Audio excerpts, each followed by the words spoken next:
Did you know, according to the CDC, that 7 million US children, or 11.4% of kids aged 3 to 17, have been diagnosed with ADHD? That's a significant increase of 1 million new diagnoses compared to 2016. Boys are more likely to be diagnosed than girls, and ADHD is also more commonly identified in Black and white children compared to Asian children. So, with 6 in 10 children experiencing moderate or severe ADHD symptoms if they've been diagnosed, navigating traditional classroom settings can really be challenging. I'm Margaret from your therapy source, and today we're going to talk about how 504 plans, tailored accommodations, and self advocacy can empower students with ADHD to thrive in school and beyond. ADHD impacts attention, behavior, and executive functioning, which creates unique challenges for students in a traditional learning environment. A Section 504 plan is a vital tool that helps level the playing field, offering students with ADHD access to the resources and support they need. So let's talk more about a 504 plan.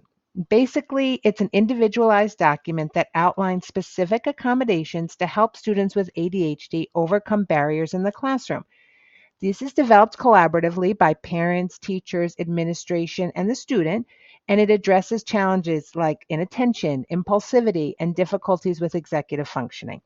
Accommodations like structured routines, graphic organizers, and simplified instructions can transform a student's experience in the classroom, empowering them to reach their full potential.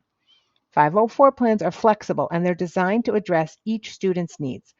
So let's talk about some common accommodations that you might see on a 504 plan.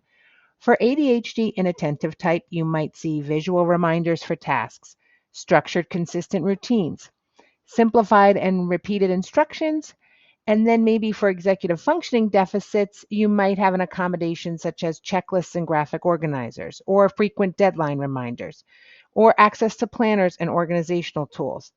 And some examples of general supports that you see, these are sort of common: oral exams instead of written tests, extended time, guided notes or study aids, reduced homework load, or extended deadlines.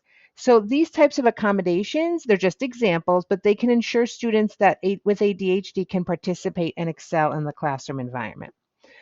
But talking about a 504 plan and accommodations, it's also really important to talk about self advocacy for students with ADHD.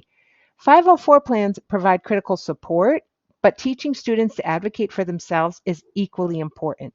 Self advocacy enables students to understand their strengths and challenges, identify the accommodations that work best for them, and communicate their needs effectively.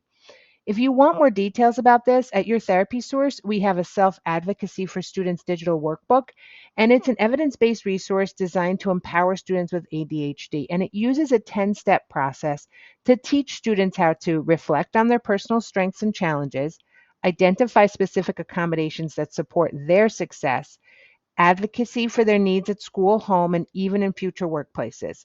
And when we develop these self advocacy skills, students gain confidence, independence, and the ability to take charge of their learning journey, not just in school, but in work too. So it's really empowering for them.